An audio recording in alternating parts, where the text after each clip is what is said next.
Nih, lihat nih. Bukan mainan, bukan buatan ini. Batang tebu. Buahnya singkong nih.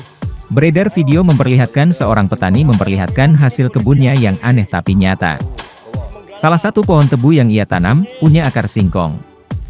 Bukan buatan ini, ucap si petani sembari memperlihatkan tebu berakar singkong ke arah kamera.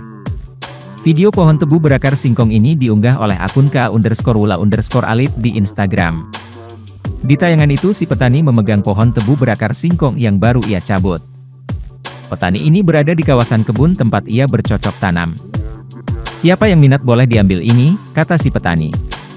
Terdengar di tayangan video, perekam video menyatakan pohon tebu berakar singkong itu bisa dimiliki dengan harga Rp100.000. Si petani lalu mengatakan ia berlokasi di Menggala yakni di Kabupaten Tulang Bawang, Provinsi Lampung. Mungil ini, ujar si petani sembari tetap memperlihatkan pohon tebu yang aneh tapi nyata ke arah kamera.